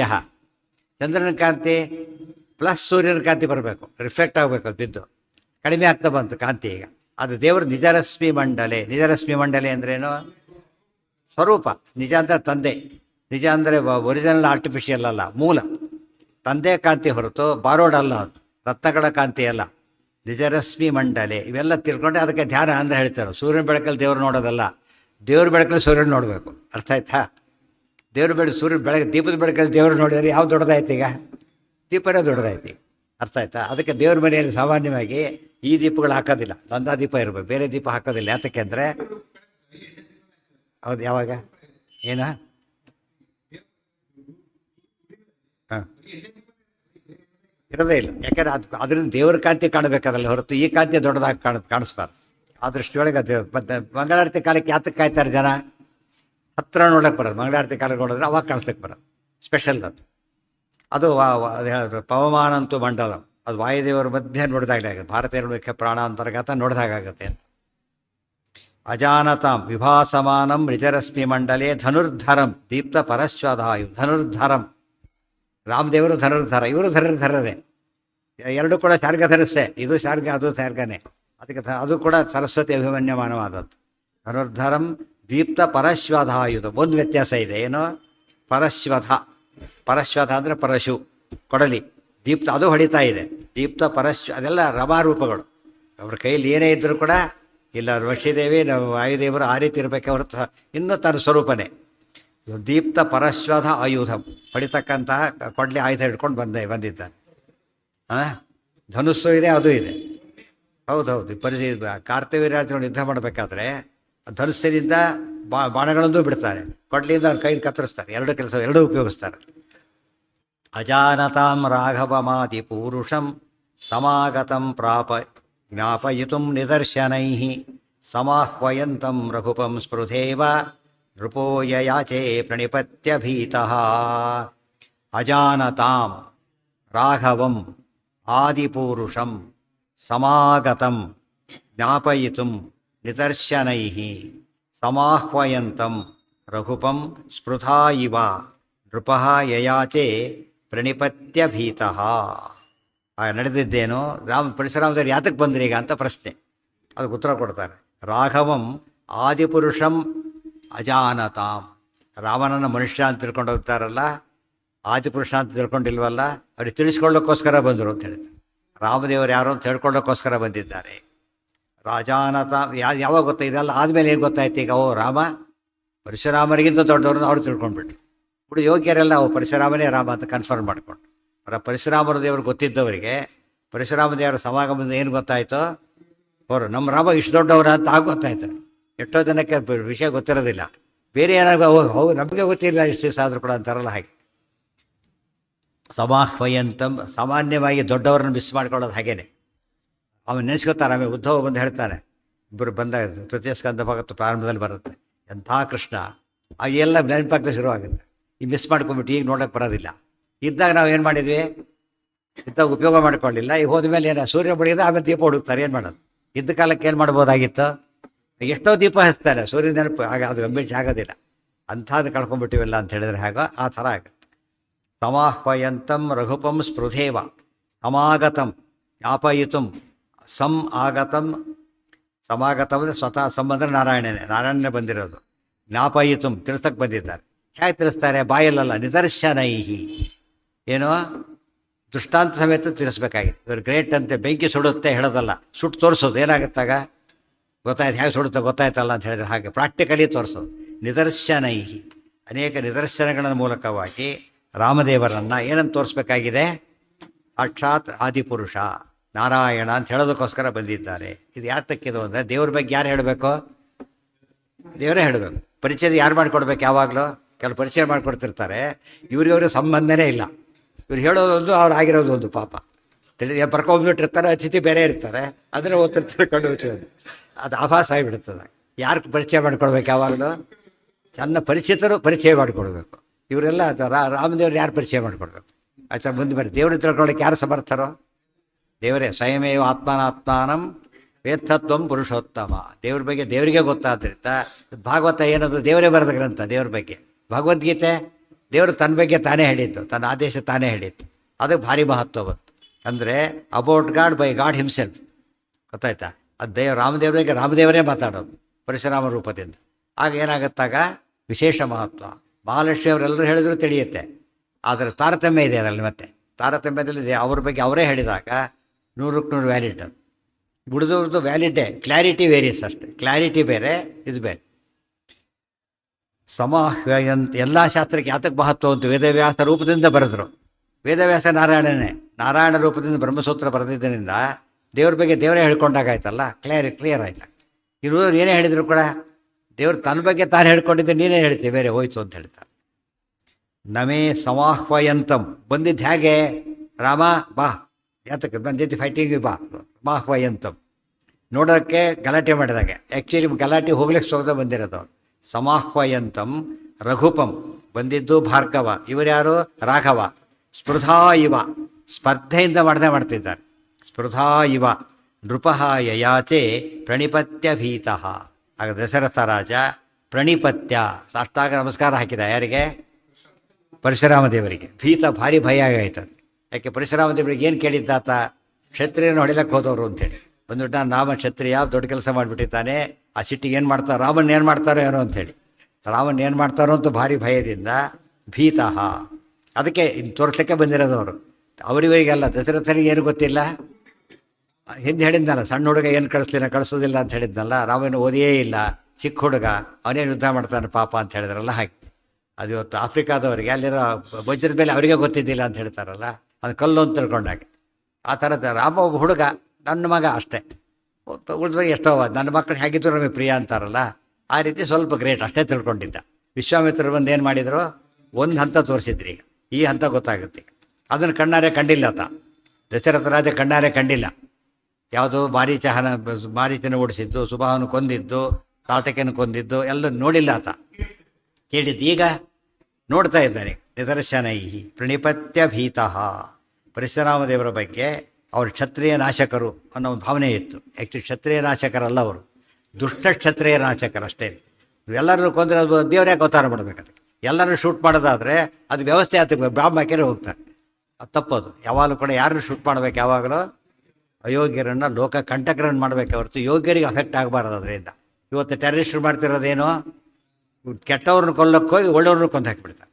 ಅದು ಯಾರು ಕೆಲಸಕ್ಕೆ ಕೆಟ್ಟವ್ರು ಎಸ್ಕೇಪ್ ಆಗಿರ್ತಾರೆ, ಇವನೇ ಸತ್ತು ಹೋಗ್ತಾರೆ. ಭಾರಿ ತಪ್ಪು. ಅದಕ್ಕೆ ಲೋಕಕ್ಕೆ ನಾಶಕರು ಅಂತ ಕರೆಯೋದು. ಹಾಗಾಗಬಾರ್ದು. ಪರಶುರಾಮದೇವರು ಹಾಗೆಲ್ಲ ಮಾಡಿಲ್ಲ. ಏನು ಮಾಡಿದ್ದ, ದುಷ್ಟರು ಮಾತ್ರ ಕೊಲ್ತಾ ಬಂದಿದ್ದ. ಅದು ಗೊತ್ತಿಲ್ಲದೇನೆ ಎಲ್ಲ ಇಬ್ಬರು ಏನು ಮಾಡ್ತಾಯಿದ್ರು, ಭಯ. ಇಲ್ಲಿ ನಾವು ಕ್ಷತ್ರಿಯರು, ಅದು ರಾಮ ಒಂಥರ ಮೇಲೆ ಬಂದುಬಿಟ್ಟಿದ್ದಾನೆ, ಅದಕ್ಕೆ ಭಾರಿ ವಿಷಯ ಬಂದು ಮೊದಲು ಏನೂ ಗೊತ್ತಿದ್ದಿಲ್ಲ ಅಂತ ಭಯ ಇತ್ತು. ರಾಮ ಸ್ವಲ್ಪ ಸ್ಟೇಟಸ್ ಜಾಸ್ತಿ ಆಯ್ತಲ್ಲ, ಆ ಸ್ಪರ್ಧೆ ಬಂತು ಅಂತ ಮತ್ತೆ ಭಯ ಶುರುವಾಯಿತು. ನಿದರ್ಶನೈ ಸಮಾಹ್ವಯಂತಂ ರಘುಪಂ ಸ್ಪೃಧೇವ ನೃಪೋ ಯಯಾಚೆ ಪ್ರಣಿಪತ್ಯ ಭೀತಃ. ಸ್ಪೃಧೆಯ ಇವ ಅಂತ ಹೇಳಿದ್ದೇನೆ. ಸ್ಪರ್ಧೆಯಿಂದ ಹೇಗೋ ಹಾಗೆ. ಸ್ಪರ್ಧೆ ಇಲ್ಲ, ನೋಡೋರು ಏನನ್ಸುತ್ತೆ, ಸ್ಪರ್ಧೆ ಇದ್ದಾಗ ಕಾಣಿಸ್ತಾ ಇದೆ. ಯಯಾಚೆ ನಮಸ್ಕಾರ, ಪ್ರಣಿಪತ್ಯ ಅಂದ್ರೇನು, ಅಷ್ಟಾಂಗ ನಮಸ್ಕಾರ ಮಾಡಿ. ಪ್ರಣಾಮೋ ಅಷ್ಟಾಂಗ ಈ ರೀತಃ ಪುರಸ ಶಿರಸ ದೃಷ್ಟ್ಯಾ ಮನಸ ವಚಸ ತಥಾ ಪದ್ಭ್ಯಾಂ ಕರಾಭ್ಯಾಂ ಜಾನುಭ್ಯಾಂ ಪ್ರಣಾಮೋ ಅಷ್ಟಾಂಗ ಈ ರೀತಃ. ಸಾಷ್ಟಾಂಗ ನಮಸ್ಕಾರ ಹಾಕ್ಕೊಂಡು ತನ್ನ ಮಗನಿಗೋಸ್ಕರ ಕೇಳ್ಕೊತಾನೆ. ಭೀತಃ ಏನಂತ ಕೇಳ್ತಾನೆ ನೋಡಿ. ನಮೇ ಸುತಂ ಹಂತು ಮಿಹಾರ್ಹಸಿ ಪ್ರಭೋ ವಯೋಗತಸ್ಯ ಇತ್ಯುದಿತಃ ಸ ಭಾರ್ಗವಃ ಸುತತ್ರಯಂತೆ ಪ್ರದದಾಮಿ ರಾಘವಂ ರಣೇ ಸ್ಥಿತಂ ದ್ರಷ್ಟುಂ ಇಹಾಗತೋಸ್ಮ್ಯಹಂ. ನಾ ಮೇ ಸುತಂ ಹಂತುಂ ವಿಹಾರ್ಹಸಿ ಪ್ರಭೋ ವಯೋಗತಸ್ಯ ಇತಿ ಉದಿತಃ ಸಹ ಭಾರ್ಗವಃ ಸುತತ್ರಯಂ ತೇ ಪ್ರದದಾಮಿ ರಾಘವಂ ರಣೇ ಸ್ಥಿತಂ ದ್ರಷ್ಟುಂ ಇಹ ಆಗತಃ ಅಸ್ಮಿ ಅಹಂ. ಕೇಳ್ಕೊಂಡಿದ್ದು ನೋಡಿ. ಸ್ವಾಮಿ ಪ್ರಭೋ, ಪ್ರಭುವೇ, ಮೇ ಸುತಂ ನನ್ನ ಮಗನನ್ನು ನಾ ಹಂತು ದಯವಿಟ್ಟು ಕೊಂದು ಬಿಡಬೇಡ ನೀನು. ಅವರೇಟಿಗೆ ಬದುಕೋದಿಲ್ಲ ಅಂತ ಗೊತ್ತಿತ್ತಾದ್ದರಿಂದ ದಯವಿಟ್ಟು ಮಗನ ಕೊಂದು ಬಿಡಬೇಡ. ನನಗೇನಾಗಿದೆ, ವಯೋಗತಸ್ಯ ವಯಸ್ಸಾಗಿದೆ, ಗೊತ್ತಾಯ್ತಾ, ಇನ್ನೊಬ್ಬ ಮಗ ಹುಡ್ತಾನೆ ಅಂತ ಯೋಚನೆ ಮಾಡೋಂಗಿಲ್ಲ, ಅದಕ್ಕೋಸ್ಕರನೇ ವಯಸ್ಸಾಗಿದೆ, ಇದು ದಯವಿಟ್ಟು ಇದನ್ನು ಕೊಲ್ಲಬೇಡ. ಇತಿ ಉದಿತಃ ಸ ಭಾರ್ಗವಃ. ಅದರ ಆರ್ಗ್ಯುಮೆಂಟ್ ಏನು, ನನ್ನ ಮಗ ಚಿಕ್ಕವನು, ಅವನು ಕೊಲ್ಲಬೇಡ, ನಾನು ವಯಸ್ಸಾದವನು ಅಂತ ಹೇಳಿಕೊಂಡು ಇತ್ಯುದಿತಃ ಸ ಭಾರ್ಗವಃ. ಅವ್ರು ಹೇಳಿದ್ದೆ, ನೀವು ಇದಿಷ್ಟೆಲ್ಲ ಕಷ್ಟಪಟ್ಟು ಕೇಳಿದ್ದಕ್ಕೆ. ಸುತತ್ರಯಂತೆ ಪ್ರದದಾಮಿ, ನೀನು 3 ಮಕ್ಕಳು ಬಿಡ್ತೇನೆ ಅಂದರೆ ಅರ್ಥ ಏನು, ರಾಮನ್ನೇ ಹೊಡಿತೀರಿ ಅಂತ. ಅವ್ರ ಮೇಲಿನ ಮಾತು ಹೇಗಿದೆ ಅಂತ ಕೇಳಿದರೆ, ನಿನಗೆ ಯಾರು ಬೇಡ ಅಂತ ಅವ್ರನ್ನೇ ಹೊಡಿತೀರಿ ಅಂತ ಹೇಳಿದಾಗ 3 ಮಕ್ಕಳು ಬಿಡ್ತೀನಿ ತಗೋ. ಹಾಗಿದ್ರೆ ಸುತತ್ರಯ ಅಂದರೆ 4 ಜನ ಕೊಲ್ತಿದ್ದೆ, ಈ 3 ಜನ ಬಿಟ್ಟು ಇಷ್ಟು ನಮಸ್ಕಾರ ಮಾಡಿದ್ದಕ್ಕೆ ಏನು ಮಾಡ್ತೀನಿ ನಾನೀಗ, 3 ಜನ ಬಿಟ್ಟು ಒಬ್ಬರು ಹೊಡಿತೀನಿ ಅಷ್ಟೇ. ಸುತತ್ರ ಅದು ಅರ್ಥ ನೋಡೋದಕ್ಕೆ ಹಾಗೆ ಕಾಣಿಸ್ತಾ ಇದೆ. ಅದು ಹೇಳಿದ್ದು ಅವ್ರಿಗೆ ಅರ್ಥ ಆಗಿಲ್ಲ, ಆಮೇಲೆ ಅರ್ಥ ಆಗ್ಬೋದು. ಸುತತ್ರಯಂತೆ ಪ್ರದದಾಮಿ ರಾಘವಂ ರಣೇ ಸ್ಥಿತಂ ದ್ರಷ್ಟುಮಿಹ ಆಗತೋಸ್ಮ್ಯಹಂ. ಪ್ರದದಾಮಿ ತೇ ಸುತತ್ರಯಂ, ನಿನಗೆ ನಿನ್ನ 3 ಮಕ್ಕಳನ್ನು ಕೊಡ್ತೇನೆ. ರಾಘವಂ ರಣೇ ಸ್ಥಿತಂ, ಆದರೆ ರಾಮನನ್ನು ಮಾತ್ರ ನಾನು ಯುದ್ಧದಲ್ಲೇ ನೋಡಬೇಕು ಅಂತ ಬಂದಿದ್ದೇನೆ. ಅದರ ಅರ್ಥ ಏನೋ, ಯುದ್ಧ ಮಾಡಲೇಬೇಕು ಅಂತ ಬಂದಿದ್ದೆ, ಗೊತ್ತಾಯ್ತಾ. ರಣೇ ಸ್ಥಿತಂ, ಯುದ್ಧದಲ್ಲಿ ಮಾಡಿದ ಏನು ಸುದ್ದಿ ಬಂದಿದೆಯಲ್ಲ ಅದೆಲ್ಲ ಹೇಳ್ತಾರೆ. ಶಿವಧರ ಸ್ಪಂಗ ಮಾಡಿದೆ ಅಂಥೇಳಿ ಬಿಡೋದಿಲ್ಲ ನಾನೀಗ, ನಾನು ನೋಡೇ ಬಿಡ್ತೀನಿ ಆಗಿದೆ. ರಣೇ ಸ್ಥಿತಂ ದ್ರಷ್ಟುಂ ಇಹ ಆಗತಃ ಅಸ್ಮಿ ಅಹಂ. ದ್ರಷ್ಟುಂ ನೋಡ್ಲಕ್ಕೆ ಬಂದಿದ್ದೇನೆ. ಸರಿಯಾಗಿದೆ ಉತ್ತರ, ಅರ್ಥ ಆಗಲಿಲ್ಲ ಆತನಿಗೆ. ನಾನು ನೋಡ್ಲಕ್ಕೆ ಬಂದಿದ್ದೇನೆ ಅಷ್ಟೇ. ಅದು ಅವಾಗ ಗಲಾಟೆಯಲ್ಲಿ ಕನ್ಫ್ಯೂಷನ್ ಆಯಿತು, ಅರ್ಥ ಆಗ್ತಾ ಇಲ್ಲ ಆತನಿಗೆ. ಹೊಡಿಲಕ್ಕೆ ಬಂದಿದ್ದೆ, ನಾನು ನೋಡಕ್ಕೆ ಬಂದಿದ್ದೇನೆ ಅಷ್ಟೇ. ದ್ರಷ್ಟುಂ ಇಹ ಆಗತಃ ಅಸ್ಮಿ ಅಹಂ. ಅಹಂ ನಾನು ಇಲ್ಲಿಗೆ, ಇಹ ಇಲ್ಲಿಗೆ, ದ್ರಷ್ಟುಂ ನೋಡೋದಕ್ಕೋಸ್ಕರ ಆಗತಃ ಬಂದಿದ್ದೇನೆ. ಆದ್ದರಿಂದ ಸುಮ್ಮನೆ ಇದ್ದುಬಿಡು ಅಂತೇಳಿ. ನಮೇ ಸುತಂ ಹಂತು ಮಿಹಾರ್ಹಸಿ ಪ್ರಭೋ ವಯೋಗತಸ್ಯೇತ್ಯುಚಿತಃ ಸ ಭಾರ್ಗವಃ ಸುತತ್ರಯಂತೆ ಪ್ರದದಾಮಿ ರಾಘವಂ ರಣೇ ಸ್ಥಿತಂ ದ್ರಷ್ಟುಮಿಹ ಆಗತೋಸ್ಮ್ಯಹಂ. ಅದು ಒಳ್ಳೆ ವ್ಯಾಖ್ಯಾನಕಾರರು ಭಾಳ ಚೆನ್ನಾಗಿ ಬರೀತಾರೆ. ಸುತತ್ರಯಂತೆ ಪ್ರದದಾಮಿ, ನಾನು ನಿನಗೆ ಬಂದಿದ್ದೇನೆ, ನಿನ್ನ 3 ಮಕ್ಕಳನ್ನು ಕೊಡ್ತೇನೆ ಅಂತಿದೆಯಲ್ಲ, ಆ ಅರ್ಥ ಅಲ್ಲ ಅದಕ್ಕೆ. ಏನರ್ಥ ಅಂದರೆ, ಸುತ ಅಂದ್ರೇನು, ಮಕ್ಕಳು ಅಂತ ಅರ್ಥ. ಮಗ ಅಂದ್ರೇನು, ಪುತ್ರ. ಪುತ್ರ ಅಂದ್ರೇನು, ಪುತ್ರ ಪುತ್ರ ಪುತಾ ತ್ರಾಯತೆ, ಪುತಃ ತ್ರಾಯತೆ. ಪುನ್ನಾಮ ನರಕದ ಕಾಪಾಡೋದು ಅಂದರೆ ಕಾಪಾಡ್ತಕ್ಕಂಥ ವಸ್ತು ಕೊಡ್ತೇನೆ. ಯಾವುದದು, ಹೇ ಸುತ ತ್ರಯಂ. ಇನ್ನೊಂದನ್ನು, ಹೇ ಸುತ ಮಗ ದಶರಥ, ನೀನು 3 ಕೊಡ್ಲಿಕ್ಕೆ ಬಂದಿದ್ದೇನೆ ನಾನೀಗ, ನಾನಾ ಭಕ್ತಿ ವೈರಾಗ್ಯ ಕೊಡ್ಲಿಕ್ಕೆ ಬಂದಿದ್ದೇನೆ ಅಂತ ಅರ್ಥ. ಇದು ಆಮೇಲೆ ಅರ್ಥ ಆಯ್ತು, ಈಗ ಅರ್ಥ ಆಯ್ತು. ಮುಗಿದ್ಮೇಲೆ ಅದು ಅಯ್ಯೋ ಹೀಗೆ ಹೇಳಿದ್ರೆ ಹೀಗೆ ಅರ್ಥ ಮಾಡ್ಕೊಂಡ್ಬಿಟ್ಟೆ ಅಂತೇಳಿ. ಸುತತ್ರಯಂತೆ ಹೇಳ್ತಾರೆ, ಏಕಾದಶಿಯಲ್ಲಿ 3 ಭೋಜನ ಮಾಡಬೇಕು. ಏಕಾದಶ್ಯಾಂ ಮಹಾದಿನೇ ಕರ್ತವ್ಯಂ ಭೋಜನತ್ರಯಂ. ಎಷ್ಟು ಖುಷಿ ಆಗ್ತದೆ ಪಾಪ. ಉಳಿದ ದಿವಸ ಎಲ್ಲ 2 ಊಟ, 3 ಊಟ ಅಂತ ಹೇಳಿ. ಭೋಜನತ್ರಯಂ ಅಂದರೆ ಜ್ಞಾನ ಭೋಜನ. ರಾಮಾಯಣ, ಮಹಾಭಾರತ, ಭಾಗವತ 3 ಕೇಳಿ ಆಗೇನಾಗುತ್ತೆ, ಏಕಾಶ್ವ ಸಾರ್ಥಕ ಆಗುತ್ತೆ ಅಂತ ಅರ್ಥ. 3 ಭೋಜನ, ಎಲ್ಲರೂ ಮಾಡೋ ಭೋಜನ, ಸಾರ್ವತ್ರಿಕ ಭೋಜನ. ಯಾಕೆ ರಾಮಾಯಣ ಎಲ್ಲರೂ ಕೇಳಬೇಕು, ಮಹಾಭಾರತ ಎಲ್ಲರೂ ಕೇಳಬೇಕು, ಭಾಗವತ ಎಲ್ಲರೂ ಕೇಳಬೇಕು, ಅದರಿಂದ ಮಾಡಬೇಕು ಅಂತ ಅದಕ್ಕೆ ಅರ್ಥ. ಮೇಲ್ನೋಟಕ್ಕೆ ಏನು ಅರ್ಥ ಅದಕ್ಕೆ? ಭೋಜನ ಅಂದರೆ ಜ್ಞಾನ ಭೋಜನ ಅಂತ ಅರ್ಥ. ಅನ್ನ ಭೋಜನ ಅಲ್ಲ, ಜ್ಞಾನ ಭೋಜನ. ಅದೇ ರೀತಿಯೇ ಹೇ ಸುತತ್ರಯಂ, 3 ಮಕ್ಕಳನ್ನು ಕೊಡ್ತೇನೆ ಅಂದರೆ ಜ್ಞಾನ ಒಂದು ಮಗ, ಭಕ್ತಿ ಒಂದು ಮಗ, ವೈರಾಗ್ಯ ಒಂದು ಮಗ. ಇನ್ನೊಂದು ಅರ್ಥ ಸುತ, ಹೇ ಸುತ ತ್ರಯಂ, 3 ಕೊಡ್ಲಕ್ಕೆ ಬಂದಿದ್ದೇನೆ ನಾನು, ಆಮೇಲೆ ನಿಮ್ಗೆ ಗೊತ್ತಾಗುತ್ತೆ ಅಂತ ಅರ್ಥ. ಮಕ್ಕಳ ವಿಷಯದೇ ಇಲ್ಲ. ಈಗ ನಮಸ್ಕಾರ ಮಾಡಿದ್ದಕ್ಕೆ ಒಳ್ಳೇದು ಕೊಡ್ತಿದ್ದೇನೆ ಅಂತ ಅರ್ಥ. ದೇವರು ನಮಸ್ಕಾರ ಮಾಡಿ ಏನು ಕೊಡ್ತಾನೆ ಅಂತ ಆಯ್ತು? ಈಗ ಜ್ಞಾನಭಕ್ತಿ ವೈರಾಗ್ಯ ಕೊಡ್ತಾನೆ ಅಂತ ಅರ್ಥ. ರಾಘವಂ ರಣೇ ಸ್ಥಿತಂ ದ್ರಷ್ಟುಮಿಹ ಆಗತಃ ಅಸ್ಮಿ. ರಾಮ ಯುದ್ಧದಲ್ಲಿ ನಿಂತಿದ್ದಾನಲ್ಲ, ಆತ ನೋಡ್ಲಕ್ಕೆ ಬಂದಿದ್ದೇನೆ ಹೊರತು ಇನ್ನೇನು ಮಾಡ್ಲಿಕ್ಕೆ ಬಂದಿಲ್ಲ, ನೋಡ್ಲಿಕ್ಕೆ ಬಂದಿದ್ದೇನೆ ಅಷ್ಟೇ. ಯಾಕೆ ಗಾಬರಿ ಆಗ್ತೀಯ ಅದಕ್ಕೆ? ಅರ್ಥ ಆಯ್ತಾ? ಮಕ್ಕಳು ಚೀರ್ಕೊಂಡ್ಬಿಟ್ಟಾಗ ಸುಮ್ಮನೆ ಮುಟ್ತೇನೆ ಅಷ್ಟೇ, ಇಂಜೆಕ್ಷನ್ ಕೊಡೋದಿಲ್ಲ ಅಂತ ಹೇಳ್ತಾರಲ್ಲ, ಹಾಗೆ ಮಕ್ಕಳಿಗೆ ಹೆದರ್ತಾರಲ್ಲ, ಸುಮ್ಮನೆ ಕೈ ಮುಟ್ಟು ನೋಡ್ತೀನಿ ಬಾ ಅಂತ ಕರೀತಾರಲ್ಲ, ಆ ರೀತಿ ಮಾಡಿದಾಗ. ಸೊ ಆಗತೋಸ್ಮ್ಯಹಂ ಸಹ, ನಾನ್ಯಾರು? ಅಹಂ, ನಾನೇನೆ, ನಾನು ಕೂಡ ನಾರಾಯಣನೇ, ನಾನೇ ಕೊಲ್ಲಕ್ಕೆ ಸಾಧ್ಯ ಈಗ? ಅಲ್ಲೇನು ಅಹಂ, ನಾನು ಯಾರು? ಅಹಂ ಅಂತ ಹೆಸರು ದೇವರಿಗಿರೋದು ಹೆಸರು ಅದು. ಆ ಅಹೇಯತ್ವಾತ್ ಅಹಂ ನಾಮ, ನಾನು ಅಹಂ, ಇತ್ತು ಅಹಂ, ಆದ್ದರಿಂದ ಕೊಲ್ಲೋ ಪ್ರಶ್ನೆ ಬರೋದಿಲ್ಲಲ್ಲ ಅಂತ ಅರ್ಥ. ಸಯಿತ್ಥ ಮುಕ್ತ್ವಾ ನೃಪತಿಂ ರಘುತ್ತಮಂ ಭೃಗುತ್ತಮ ಪ್ರಾಹ ನಿಜಾಂ ತನುಂ ಹರಿ ಅಭೇದಮಗ್ನೇಷ್ವಪಿ ದರ್ಶಯನ್ ಪರಂ ಪುರಾತನೋಹಂ ಹರಿರೇಶ ಇತ್ಯಪಿ. ಸಹ ಇತ್ತಂ ಮುಕ್ತ್ವಾ ನೃಪತಿಂ ರಘುತ್ತಮಂ ಭೃಗುತ್ತಮಃ ಪ್ರಾಹ ನಿಜಾಂ ತನುಂ ಹರಿ ಅಭೇದಂ ಅಗ್ನೇಷು ಅಪಿ ದರ್ಶಯನ್ ಪರಂ ಪುರಾತನಃ ಅಹಂ ಹರಿ ಏಷಃ ಇತ್ಯಪಿ. ಸಹ, ಆ ಪರಶುರಾಮದೇವರು ನೃಪತಿಂ ದಶರಥ ರಾಜನಿಗೆ ಏವಂ ಹೀಗೆ, ಇತ್ತಂ ಹೀಗೆ ಉಕ್ತ್ವಾ ಹೇಳಿ. ಸಹ ನೃಪತಿಂ ಇತ್ತಂ ಉಕ್ತ್ವಾ ಹೇಳಿ, ಮಧ್ಯೆ ಹೇಳಿದ್ದಾರೆ ಆಚಾರ್ಯ ಉಪಯೋಗಿಸ್ತಾರೆ. ಅತ್ಯಂತ ಸರಳವಾದ ಸಂಸ್ಕೃತ ಉಪಯೋಗಿಸ್ತಾರೆ, ಫುಲ್ ಪ್ಯಾಕ್ಡ್ ವಿತ್ ಮೀನಿಂಗ್. ಅದು ಗೊತ್ತಾಯ್ತಾ? ಅಷ್ಟು ಅರ್ಥ ಇರುತ್ತೆ, ನೋಡೋದಕ್ಕೆ ಎಷ್ಟಿದೆ ಅದು, ಭಾಳ ಸರಳವಾದ ಪದಗಳು. ಸ ಇತ್ತಂ ಮುಕ್ತ್ವಾ ನೃಪತಿಂ ರಘುತ್ತಮಂ ಭೃಗುತ್ತಮಃ ಪ್ರಹ. ಇದು ದಶರಥನ ವಿಷಯ ಮುಗೀತೀಗ. ರಘುತ್ತಮಂ ಭೃಗುತ್ತಮಃ ಪ್ರಹ, ದಶರಥನಿಗೆ ಪರಶುರಾಮರು ಹಾಗೆ ಹೇಳಿ, ಅವರು ಭೃಗುತ್ತಮರಾದ ಅವರು ರಘುತ್ತಮನ ಹೇಳಿದರು. ಭೃಗುತ್ತಮ ಸರ್ವೋತ್ತಮ, ರಘುತ್ತಮ ಸರ್ವೋತ್ತಮ, ಯದುತ್ತಮ ಕೃಷ್ಣ ಅಂತ ಸರ್ವೋತ್ತಮ, ಯದುತ್ತಮ ಭೃಗುತ್ತಮ ರಘುತ್ತಮ. ಪ್ರಾಹ ಪ್ರಾಹ ನಿಜಾಂ ತನುಂ ಹರಿಹಿ, ನಿಜಾಂ ತನು ತನ್ನದೇ ರೂಪ, ಯಾರೋ ರಾಮ, ಆತನ ಹರಿ, ಈತ ಹರಿ, ಆತಂದೇ ರೂಪ ಅದು ಮಾತಾಡಿದ. ಇದೆಲ್ಲ ಯಾತಕ್ಕೆ ತಂದಿದ್ದಾನೆ ಅಂದರೆ ಏನು ಹೇಳಿದರು ಹಿಂದೆ? ರಾಘವ ಆದಿಪುರುಷಂ ತಿಳಿಸ್ತಕ್ಕಂತ ಬಂದಿದ್ರು ಅಂತ ಹೇಳಿದರು. ಹೇಗೆ ಅಂದರೆ ಅಭೇದಂ ಅಗ್ನೇಶ್ವಪಿ ದರ್ಶಯನ್ ಪರಂ, ರೂಪಗಳಿಗೆ ಭೇದ ಇಲ್ಲ ಅಂತ ತೋರಿಸ್ಬೇಕಾಗಿದೆ. ತಾನೂ ನಾರಾಯಣ, ರಾಮನೂ ನಾರಾಯಣ, ಇಬ್ಬರೂ ಕೂಡ ನಾರಾಯಣ ಆದಮೇಲೆ ಇಬ್ಬರು ಏನವರು? ರೂಪಗಳಲ್ಲಿ ಭೇದ ಇಲ್ಲ ಅಂತ ತೋರಿಸ್ಬೇಕಾಗಿದೆ. ಒಂದು ಪುರಾತನೋಹಂ ಹರಿರೇಶ ಇತ್ಯಪಿ, ನಾನು ಹರಿ ಈತನು ಹರಿ, ನಾನು ಹರಿ ಈತನು ಹರಿ ಅಂತ ಗೊತ್ತಾಗಬೇಕು. ಇಲ್ಲಿ ಎರಡು ವಿಧ ಜನ ಇದ್ದಾರೆ. ಈಗ ರಾಮ ಯಾರು ಅಂತ ಗೊತ್ತಿಲ್ಲ, ಪರಶುರಾಮ ಯಾರು ಅಂತ ಗೊತ್ತಿದೆ ಒಂದು ಗುಂಪು, ಇನ್ನು ರಾಮ ಯಾರು ಅಂತ ಪರಶುರಾಮ ಯಾರು ಅಂತ ಗೊತ್ತಿಲ್ಲ ಇನ್ನೊಂದು ಗುಂಪು. ಇಬ್ಬರಿಗೇನು ಬರಬೇಕೀಗ? ಪರಶುರಾಮ ನಾರಾಯಣ ಅಂತ ಗೊತ್ತಾಗಬೇಕು, ರಾಮನಾರಾಯಣ ಅಂತ ಗೊತ್ತಾಗಬೇಕು, ಇಬ್ಬರು ಒಂದೇ ಅಂತ ಗೊತ್ತಾಗಬೇಕು. ಮತ್ತೆ ಇಷ್ಟು ವಿಷಯ ತಿಳಿಸಕ್ಕೆ ಬಂದಿದ್ದೇನೆ ಅಂತ ಹೇಳ್ತಾ, ಅದು ದೊಡ್ಡ ಪ್ರಮೇಯದ ವಿಷಯ. ಇದು ಹರಿಕತೆಯಲ್ಲಿ ದೊಡ್ಡ ಗಲಾಟೆ ವಿಷಯ ಮಾಡಕ್ಕೆ ಬಿಡ್ತಾರೆ, ಭಯಂಕರ ಇದಕ್ಕೆ ಪರಶುರಾಮ ನಾಚಿಕೊಂಡು ಸೋತು ಹೋಗಿಬಿಡ್ತಾರೆ ಅಂತ ಮಾಡ್ತಾರೆ. ತಪ್ಪದು, ದೊಡ್ಡ ಪ್ರಮೇಯ ಇದೆ ಅದರೊಳಗೆ. ಅಭೇದ ಮಗ್ನೇಶ್ವಪಿ, ಹಿಂದೆಲ್ಲ ಹರಿಕತೆಯಲ್ಲಿ 2 ಭಾಗ ಇತ್ತು. ಒಂದು ಒಳ್ಳೆ ರೀತಿ ಹೇಳೋರು ಇದ್ರು ಪಾಪ, ಆಮೇಲೆ ಕೆಲವು ಜೋಕ್ಸ್ ಎಲ್ಲ ಶುರು ಬರ್ತಾ ಕೊನೆಗೆ ಹೋಗೇ ಬಿಡ್ತದೆ. ಜೋಕ್ಸ್ ಮಾಡಿದ್ದಕ್ಕೆ ಕೊನೆಗೆ ಏನಾಯ್ತದ ಹರಿಕತೆ ಅಂದರೆ ಇವತ್ತು ಯಾರು ಜನರೇ ಬರೋದಿಲ್ಲ ಆ ರೀತಿ ಆಗ. ಹಿಂದೆಲ್ಲ ಒಳ್ಳೆ ಕ್ರೌಡ್ ಅದಕ್ಕೆ. ಹಳ್ಳಿಗಳಲ್ಲಿ ಹರಿಕತೆ ಅಂದರೆ ಇದರಲ್ಲಿ ಅಂತ ಹೇಳಿದರೆ, ಈ ಊರಲ್ಲೇ ಭಾಳ ಹೇಳ್ತಾರೆ ಹಿಂದೆಲ್ಲ ಕೂಡ, 1000 ಜನ ಸೇರಾಗಿರ್ತಿತ್ತಂತ ಹರಿಕತೆ ಅಂತೇಳಿ ಎಲ್ಲ ತಿಳಿದವರು ಹೇಳ್ತಾ ಇದ್ದಾಗ. ಜಗನ್ನಾಥ ಹರಿಕತೆ ಮಾಡ್ತಿದ್ರು ಅಂತ ಹೇಳ್ತಾರೆ, ಜಗನ್ನಾಥದಾಸರು ಕೂಡ ಹರಿಕತೆ ಮಾಡ್ತಿದ್ರು ಅಂತ ಯಾವುದೋ ಒಂದು ಉಲ್ಲೇಖದಲ್ಲಿ ಬರುತ್ತೆ. ಉಡುಪಿಯಲ್ಲಿ ಅವರು ಹರಿಕತೆ ಹೇಳಿದರು ಅಂತ ಹೇಳ್ತಾರೆ. ಹರಿಕತೆ ಅದು ಯಾವ ಕ್ವಾಲಿಟಿ?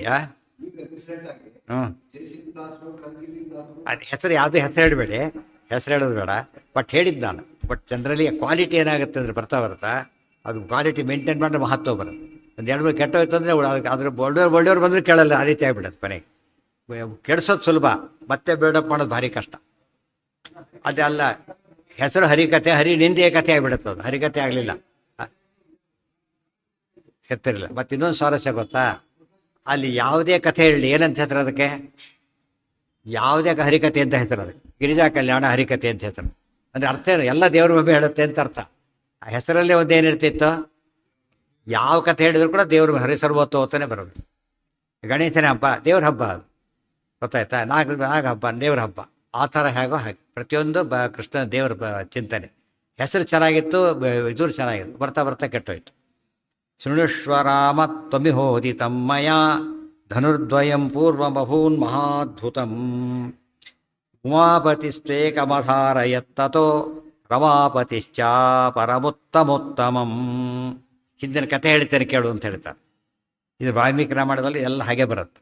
ವಾಲ್ಮೀಕಿ ರಾಮಾಯಣದಲ್ಲಿ ಯಾವ ಬದಲಾವಣೆನೂ ಆಗಿಲ್ಲ ಇದರೊಳಗೆ. ಜನ ಅರ್ಥ ಮಾಡ್ಕೊಂಡು ತಪ್ಪು ಅರ್ಥ ಮಾಡ್ಕೊಳ್ತಾರೆ ಹೊರತು ವಾಲ್ಮೀಕಿ ರಾಮಾಯಣ ಕಥೆಗಳೆಲ್ಲ ಹಾಗೆ ಬರುತ್ತೆ ನೋಡಿ. ಏನಿದೆ, ಶೃಣುಷ್ವ ರಾಮ, ರಾಮ ಶೃಣುಷ್ವ, ನನ್ನ ಮಾತನ್ನು ಕೇಳು. ತ್ವಂ ಇಹ ಉದಿತಂ ಮಯ, ತ್ವಂ ಶೃಣುಷ್ವ ಮಯಾ ಉದಿತಂ ಇಹ, ನಾನಿಲ್ಲಿ ಹೇಳೋದನ್ನು ನೀನು ಕೇಳು. ಏನಾಯ್ತು ಗೊತ್ತಾ, ಹಿಂದೆ ಧನುರ್ದ್ವಯಂ ಪೂರ್ವಂ ಅಭೂತ್, ಪೂರ್ವಂ ಭಾರಿ ಹಿಂದೆ, ಧನುರ್ದ್ವಯಂ ಅಭೂತ್, ಎರಡು ಧನಸ್ಸುಗಳು ನಿರ್ಮಾಣ ಆದವು, ಎರಡು ಧನಸ್ಸುಗಳು ನಿರ್ಮಾಣವಾದವು. ಎಂಥ ಧನಸ್ಸುಗಳವು, ಮಹಾದ್ಭುತಂ, ಅದ್ಭುತವಾದ ಧನಸ್ಸುಗಳು, ಬರೀ ಅದ್ಭುತ ಅಲ್ಲ, ಮಹಾದ್ಭುತವಾದ ಧನಸ್ಸುಗಳು ಎರಡನ್ನು ನಿರ್ಮಾಣ ಮಾಡಿಸಿದೆ. ವಿಶ್ವಕರ್ಮ ಮಾಡಿಕೊಟ್ಟ ಅಂತ ಬರೀತಾರಲ್ಲಿ. ವಿಶ್ವಕರ್ಮ ನಿರ್ಮಾಣ ಮಾಡಿದ. ಉಮಾಪತಿಸ್ತು ಏಕಂ ಅಧಾರಯತ್, ಒಂದು ಧನಸ್ಸನ್ನು ಯಾರು ತಗೊಂಡ್ರು, ಉಮಾಪತಿ ರುದ್ರದೇವರ ಕೈಯಲ್ಲಿ ತಗೊಂಡ್ರು. ಅಧಾರಯತ್ ರಮಾಪತಿ, ಉಮಾಪತಿ ರಮಾಪತಿ, ರಮಾಪತಿಯಾದ ನಾರಾಯಣ ಏನು ಮಾಡ್ದ, ಇನ್ನೊಂದು ಧನಸ್ಸನ್ನು ತಗೊಂಡ. ಅಪರಂ ಉತ್ತಮೋತ್ತಮಂ, ಅದು ಹೇಗಿತ್ತು ಅಂದರೆ ಇದಕ್ಕಿಂತ ಉತ್ತಮೋತ್ತಮವಾಗಿತ್ತು. ಇದು ಉತ್ತಮ, ಅದು ಉತ್ತಮೋತ್ತಮೋತ್ತಮ, ಸೂಪರ್ಲೇಟಿವ್. ಇದು ಚೆನ್ನಾಗಿತ್ತು, ಅದು ಭಾರಿ ಚೆನ್ನಾಗಿತ್ತು. ಇಲ್ಲೇ ಗೊತ್ತಾಯ್ತು ಯಾವ ಧನಸ್ಸು ತೊಗೊಂಡ್ರು ಅಂದ್ರ ಮೇಲೆ ಏನು ಗೊತ್ತಾಯಿತು, ಯಾರು ದೊಡ್ಡವರು. ಅಲ್ಲೇ ಒಂದು ವಿಷಯ ಗೊತ್ತಾಯ್ತು ಆಗಲೇನೆ. ಉಮಾಪತಿಸ್ತ್ವೇಕಮಧಾರಯತ್ತತೋ ರಮಾಪತಿಶ್ಚ ಅಪರಂ ಉತ್ತಮೋತ್ತಮಂ. ಇದು ಸ್ವಾರಸ್ಯ ಅಂದರೆ ಸರಿಯಾಗಿ ಓದ್ಬೇಕಾದ್ರೆ, ಮೊದಲು ರಮಾಪತಿ ಒಂದು ಧನಸ್ಸು ತೊಗೊಂಡ್ಬಿಟ್ಟ, ಆಮೇಲೆ ರುದ್ರದೇವರು ತೊಗೊಂಡ್ರು. ಅವಾಗ ಏನಾಗ್ತಿತ್ತು, ಯಾವುದು ಹತ್ಕೊಂಡ್ರೆ ಆಯಿತು ಅಲ್ಲ. ಅದರಿಂದ ಏನಾಯಿತು ಅಂದರೆ ರುದ್ರದೇವರು ಅದನ್ನೇ ತೊಗೋತಿದ್ರು, ರಾಮದೇವರು ತೊಗೊಂಡ್ಬಿಟ್ರಲ್ಲ, ಅದಕ್ಕೆ ತೊಗೊಂಡ್ರು ಅಷ್ಟೇ. ಅಂದರೆ ರುದ್ರದೇವರು ತೊಗೋಬೋದಾಗಿತ್ತು ಅಂತ ಸಂಶಯ ಬರೋದು. ಬಟ್ ಅವ್ರು ಏನು ಮಾಡಿದ್ರು ಈಗ, ಬಟ್ ಅದನ್ನ ತೊಗೊಂಡ್ರೆ ಅರ್ಥ ಏನದಕ್ಕೆ ಅವ್ರು ನೋಡಿದರು. ಅವ್ರು ನೋಡ್ಬೇಕಾದ್ರೆ ಏನೋ ಯೋಚನೆ ಮಾಡಿದರು, ನನಗಾಗೋದಿದೆ ಅದು ಆಗೋದಿಲ್ಲ ಅಂತ ಗೊತ್ತಾಯ್ತು ಅವ್ರಿಗೆ. ಅದಕ್ಕೇನು ಮಾಡಿದ್ರು ಅವರು, ತಮ್ಮ ಪ್ರಕಾರ ತೊಗೊಂಡ್ಬಿಡ್ತಾರೆ ಇಷ್ಟೇ. ಕೆಲವು ಸತಿ ಯಾವುದೋ ಪೋಸ್ಟ್ ಕಾಲ್ಫರ್ ಮಾಡ್ತಾನೆ ತಿಳ್ಕೊಬೇಡ, ಕೆಲವರು ಅಪ್ಲೈ ಮಾಡೋದಿಲ್ಲ, ಅದು ಸಿಗೋದಿಲ್ಲ ಬಿಡಿ, ಆ ಪೋಸ್ಟ್ ಅವ್ನು ಸಿಗಲ್ಲ ಅಂತ ಬಿಟ್ಬಿಡ್ತಾರೆ. ಗೊತ್ತಾಯ್ತು, ನೋಡಿದ ತಕ್ಷಣ ಗೊತ್ತಾಗುತ್ತೆ. ಕೆಲವರು ನನಗೆ ಅದು ಮಾಡೇ ಮಾಡ್ತೀನಿ ಅಂತ ಹೋಗ್ತಾರೆ. ಇವ್ರು ನೋಡಿದರು, ನಾನು ಈ ಧನಸ್ಸೇ ಸಾಕು ಅಂತ ತೊಗೊಂಡ್ಬಿಟ್ರು. ಅದು ಎಷ್ಟು ಡಿಫ್ರೆನ್ಸ್ ಇತ್ತು ಹೇಳ್ತಾರೆ ಎರಡಕ್ಕೂ. ಈಗ ಬರೀ ಉತ್ತಮ ಅಂತ ಹೇಳಿದ ಅಷ್ಟೇ ಅಲ್ಲ, ಎಷ್ಟು ವ್ಯತ್ಯಾಸ ಇತ್ತು ಅಂತ ಹೇಳ್ತಾರೆ. ಅದು ತೊಗೋಬೇಕಾದ್ರೆ ಅವ್ರ ಯೋಗ್ಯತೆ ತಕ್ಕಂತೆ ತೊಗೋತಾರೆ ಯಾವಾಗ. ಸೊ ರಾಮದೇವರು ಏನು ಮಾಡಿದ್ರು, ಈಗ ಬಿಟ್ಟರು ಅಂದಮೇಲೆ ಅವ್ರದ್ದು ಆಯ್ತು. ಈಗ ಉಳಿದಿದ್ದು ಇನ್ನೊಂದೇ ಆದರೆ ರಾಮದೇವರು ತೊಗೊಂಡ್ರು. ಅದೇನಾಗಿ ಉತ್ತಮೋತ್ತಮವಾಗಿತ್ತು. ಅದನ್ನ ಅರ್ಥ ಮಾಡಿಕೊಂಡ್ರೆ, ಮೊದಲೇ ಇವರು ತೊಗೊಂಡ್ಬಿಟ್ಟಿದ್ರೆ ಅದು ಅವರು ತೊಗೋತಿದ್ರು ಏನೋ ಪಾಪ. ರಾಮದೇವ್ರು ತೊಗೊಂಡಿದ್ದಕ್ಕೆ ನೋ ಚಾಯ್ಸ್, ತೊಗೊಂಡ್ಬಿಟ್ರು ಅಂಥೇಳಿ ಅವ್ರಿಗೆ ಎತ್ತ ಸಾಮರ್ಥ್ಯ ಇತ್ತು ಅಂತ ಸಂಶಯ ಬರೋದು. ಸಂಶಯ ಇಲ್ಲ ಈಗ ನಮ್ದು, ಅವ್ರದ್ದೇ ಉಳಿದವ್ರು ಹೇಳಿದ್ದಲ್ಲ, ಅವರೇ ತೊಗೊಂಡ್ಬಿಟ್ಟಿದ್ದಾರೆ. ಅವರೇ ತೊಗೊಂಡ್ರೆ ಏನರ್ಥ, ಈಗ ತಮ್ಮ ಯೋಗ್ಯತೆ ಡಿಸೈಡ್ ಮಾಡ್ಕೊಂಡಿದ್ದಾರೆ ಅಂತ. ನನ್ನ ಯೋಗ್ಯತೆ ಇಷ್ಟು, ಇನ್ನು ತೊಗೊಳಕ್ಕೆ ನನಗೆ ಬರುತ್ತೆ ಅಂತ ತೊಗೊಂಡ್ಬಿಟ್ಟು. ಉಮಾಪತಿಸ್ತ್ವೇಕಮಧಾರಯತ್ತತೋ ರಮಾಪತಿಶ್ಚ ಅಪರಮುತ್ತಮೋತ್ತಮಂ ತದಾತು ಲೋಕಸ್ಯ ನಿದರ್ಶನಾರ್ಥಿಭಿಃ ಸಮರ್ಪಿತೌ ತೌ ಹರಿಶಂಕರೌ ಸುರೈಃ ರಣೇ ಸ್ಥಿತೌ ವಾಂ ಪ್ರಸಮೀಕ್ಷಿತುಂ ವಯಂ ಸಮರ್ಥಯಾಮೋತ್ರ ನಿದರ್ಶನಾರ್ಥಿನಃ. ತೊಗೊಂಡಿದ್ದಷ್ಟು ಕೆಲಸ ನಡೆದಿದ್ದೀಗ ಅಷ್ಟೇ. ಅಷ್ಟೊತ್ತು ದೇವತೆಗಳೆಲ್ಲ ಬಂದಿರಲಿಕ್ಕೆ ಬಂದೇನು ಮಾಡಿದರು ಅವರು, ತದಾತು ಲೋಕಸ್ಯ ನಿದರ್ಶನಾರ್ಥಿಭಿಃ ಸಮರ್ಥಿತೌ ತೌ ಹರಿಶಂಕರೌ ಸುರೈಃ ರಣೇ ಸ್ಥಿತೌ ವಾಂ ಪ್ರಸಮೀಕ್ಷಿತುಂ ವಯಂ ಸಮರ್ಥಯಾಮಃ ಅತ್ರ ನಿದರ್ಶನಾರ್ಥಿನಃ. ಪ್ರಾರ್ಥನೆ ಮಾಡಿಕೊಂಡ್ರು. ತದಾತು ಲೋಕಸ್ಯ ನಿದರ್ಶನಾರ್ಥಿಭಿಃ, ತದಾ ಆಗ ಲೋಕಕ್ಕೆ ನಿದರ್ಶನ, ನಿರ್ಣಯ ಸರ್ವಶಾಸ್ತ್ರಾಣಂ ಸದೃಷ್ಟಾಂತೋ ಹಿ ಭಾರತೆ. ಎಕ್ಸಾಂಪಲ್ ಸಮೇತ ಹೇಳಿದಾಗ ಏನಾಗುತ್ತೆ, ಅರ್ಥ ಆಗುತ್ತೆ. ಅದಕ್ಕೆ ಒಂದು ನಿದರ್ಶನಾರ್ಥಿಭಿ, ಹರಿಸರ್ವೋತ್ತಮತ್ವಕ್ಕೆ ಒಂದು ಕಣ್ಣಾರೆ ಕಾಣೋ ದೃಷ್ಟಾಂತ ಬೇಕಿತ್ತು ಜನಗಳಿಗೆ. ಅದು ಮಾಡೋದಕ್ಕೋಸ್ಕರವಾಗಿ ಸಮರ್ಥಿತವು ಅಂದರೆ ಪ್ರಾರ್ಥಿತವು. ಉಳಿದವರೆಲ್ಲ ಕೇಳ್ಕೊಂಡ್ರು ಸ್ವಾಮಿ. ತೌ ಹರಿಶಂಕರವು ಸುರೈಹಿ, ಹರಿ ಮತ್ತು ಶಂಕರ ಇಬ್ಬರನ್ನು ಅವರಿಬ್ಬರು ಪ್ರಾರ್ಥನೆ ಮಾಡಿಕೊಂಡ್ರು ದೇವತೆಗಳೆಲ್ಲ. ರಣೇ ಸ್ಥಿತೌ ವಾಂ ಪ್ರಸಮೀಕ್ಷಿತುಂ ವಯಂ, ದಯವಿಟ್ಟು ಯುದ್ಧ ಮಾಡಬೇಕು, ನೀವಿಬ್ಬರು ನೋಡಬೇಕಾಗಿದೆ. ನೀವು ಯುದ್ಧ ಮಾಡಿಬಿಟ್ರೆ ಏನು ಗೊತ್ತಾಗುತ್ತೆ, ಯಾರು ಶ್ರೇಷ್ಠ ಅಂತ ಗೊತ್ತಾಗ್ಬಿಡುತ್ತೆ. ಆದ್ದರಿಂದ ನೀವು ಯುದ್ಧ ಮಾಡೋದು ನಾವು ನೋಡಬೇಕಾಗಿದೆ ಅಂತ ಹೇಳಿದರು. ಸಮರ್ಥಯಾಮೋತ್ರ ನಿದರ್ಶನಾರ್ಥಿನಃ, ನಮಗೂ ಗಟ್ಟಿಯಾಗಬೇಕು, ನಮಗೂ ತಾಳ್ಟೆ ಬರಬೇಕು, ಗೊತ್ತಿದ್ದವ್ರ ವಿಷಯ ಗೊತ್ತಾಗಬೇಕು. ಯಾವುದೇ ಕಾರ್ಯಕ್ರಮದಲ್ಲಿ 2 ಪಾಯಿಂಟ್ ಇರಬೇಕು. ಇಬ್ಬರು 2 ವೆರೈಟಿ ಜನ ಇರ್ತಾರೆ. ವಿಷಯ ಗೊತ್ತಿದ್ದವ್ರು ಇರ್ತಾರೆ, ಗೊತ್ತಿಲ್ಲದವ್ರು ಇರ್ತಾರೆ. ಅದಕ್ಕೆ ಆಚಾರ್ಯ ಪ್ರವಚನ ಮಾಡ್ತಿದ್ದ ಕಾಲಕ್ಕೆ ಏನಂತ ಹೇಳ್ತಿದ್ರು ಅವರು, ವಿದುಷೋ ಅವಿದುಷೋಪ್ಯಲಂ. ಭಾರಿ ವಿದ್ವಾಂಸರಿದ್ದಾರೆ, ಅವರಿಗೂ ಉಪಯೋಗ ಆಗಬೇಕು. ಅವಿದುಷ ಪಾಮರಿರ್ತಾರೆ, ಅವರಿಗೂ ಉಪಯೋಗ ಆಗಬೇಕು. ಒಬ್ಬರನ್ನ ಕಾನ್ಸಂಟ್ರೇಟ್ ಮಾಡಿ ಏನಾಗುತ್ತಾಗ ಉಳಿದವರಿಗೆ ಅದು ಯೂಸ್ಲೆಸ್ ಆಗಿಬಿಡುತ್ತೆ. ಗೊತ್ತಾಯ್ತು? ಬರೀ ಸಾಮಾನ್ಯರಿಗೆ ಹೇಳಿಬಿಟ್ರೆ ತಿಳಿದವ್ರಿಗೆ ಕೊಡೋದಿಲ್ಲ. ತಿಳಿದವ್ರಿಗೆ ಹೇಳಿದರೆ ಎದ್ದೋಗ್ಬಿಡ್ತಾರೆ, ಎಲ್ಲ ಮಾತಾಡ್ದಾಗ ಕೊಡ್ತಾರೆ, ಎದ್ದೋಗ್ಬಿಡ್ತಾರೆ ಅಷ್ಟೇ. ಇಬ್ಬರಿಗೂ ಬ್ಯಾಲೆನ್ಸ್ ಆಗಬೇಕು. ಕ್ಲಾಸ್ಗಳು ಹಾಗೇನೆ, ಎಲ್ಲ ಸ್ಟೂಡೆಂಟ್ಸು ಒಂದೇ ಕ್ಯಾಲಿಬರ್ ಇರೋದಿಲ್ಲ. ಅವ್ರ ಪಾಠ ಹೇಗೆ ಮಾಡ್ಬೇಕು, ಅವರು ಬ್ಯಾಲೆನ್ಸ್ ಮಾಡ್ಬೇಕಾದ್ರೆ ಮಧ್ಯವರ್ತಿಯಾಗಿ ಹೇಳ್ತಿದ್ರೆ ಇಬ್ಬರಿಗೂ ಉಪಯೋಗ ಆಗುತ್ತೆ. ಒಬ್ಬರನ್ನ ಕಾನ್ಸಂಟ್ರೇಟ್ ಫಸ್ಟ್ ರ್ಯಾಂಕ್ ಬಂದು ಪಾಠ ಮಾಡ್ಕೊಂಡ್ರೆ ಉಳಿದವರು ಮೊದಲೇ ದೊಡ್ಡ ಪೂರ್ತಿ ಫೇಲ್ ಆಗಿಬಿಡ್ತಾರೆ. ಅದಕ್ಕೋಸ್ಕರ ಬ್ಯಾಲೆನ್ಸ್ ಮಾಡಬೇಕಲ್ಲ. ವೇದವ್ಯಾಸರು ಗ್ರಂಥ ಬರೆದಿರೋದೆಲ್ಲ ಹಾಗೆ, ಸರ್ವಮೂಲ ಆಚಾರ ಬರೆದಿರೋದು ಹಾಗೇನೆ. 2 ಅರ್ಥಲ್ಲಿ ನೋಡ್ಬೇಕು. ನಮಗೊಂದು ಅರ್ಥ ಆಯಿತು, ಅನುಗ್ರಹ ಮಾಡಿದ್ದಾರೆ, ಆಯ್ತು. ಬಟ್ ಇಷ್ಟೇ ಅರ್ಥ ಅಲ್ಲ, ಮತ್ತೆ ಅದು ತುಂಬ ಇದೆ. ಹೆಚ್ಚು ಗೊತ್ತಿದ್ದರೆ ಗೊತ್ತಾಗುತ್ತೆ ಅಷ್ಟೇ ಹೊರತು ಬೇರೆ ಅಲ್ಲ. ಆ ತಿಳುವಳಿಕೆ ಇಲ್ಲದೇ ನಾನು ತಿಳ್ಕೊಂಡಿದ್ದು ಅಷ್ಟೇ ಅರ್ಥ ಅಂತ ತಿಳ್ಕೊಂಡ್ರೆ ತಪ್ಪಾಗತ್ತೆ. ತಿಳ್ಕೊಂಡಿದ್ದು ಅಷ್ಟೇ ಅರ್ಥ ಅಲ್ಲ. ಯದಾತು ಲೋಕಸ್ಯ ನಿದರ್ಶನಾರ್ಥಿಭಿ ಸಮರ್ಥಿತೌ ತೌ ಹರಿಶಂಕರೌ ಸುರೈಹಿ. ಅದಕ್ಕೆ ಎಲ್ಲ ಟಿಪ್ಪಣಿಕಾರ ಬರೀಬೇಕಾದ್ರೆ ಗೊತ್ತಿದ್ದು ಹೇಳ್ತೇವೆ, ಸ್ವಲ್ಪ ಹೇಳ್ತೇವೆ, ಯಥಾಪತಿ ಹೇಳ್ತೇವೆ, ಎಲ್ಲ ಹೇಳ್ತಾ ಹೋಗ್ತಾರೆ. ಅವ್ರಿಗೆ ಗೊತ್ತು ಯಾವ ಕಾಲಕ್ಕೂ ಪೂರ್ತಿ ಅರ್ಥ ಅವ್ರು ಬರೆದವ್ರಿಗೆ ಆಗಬೇಕು ಹೊರತು ಬರೆದವರಿಗಿಂತ ಓದೋರ ಜ್ಞಾನ ಯಾವಾಗಲೂ ಕಡಿಮೆ ಇರೋದು ಸಾಮಾನ್ಯ. ಭಕ್ತಿಯಿಂದ ಓದಬೇಕು. ಸುಮ್ಮನೆ ಪರೀಕ್ಷೆಗೆ ಓದೋದು ಬೇರೆ, ಭಕ್ತಿಯಿಂದ ಓದಬೇಕಾದ್ರೆ ಅಷ್ಟು ಗೌರವ ಇರಲೇಬೇಕು. ಸಮರ್ಥಯಾಮೋತ್ರ ನಿದರ್ಶನಾರ್ಥಿನಃ. ಅಲ್ಲಿಗಿರಲಿ, ಗೊತ್ತಾಗಿದೆ. ನಾಳೆ ದಿವಸ ಅದೇನು ಹೇಳ್ತಾರೆ, ಮುಂದೇನಾಗತ್ತೆ ನೋಡೋಣ, ಡೀಟೇಲ್ ಹೇಳೋಣ.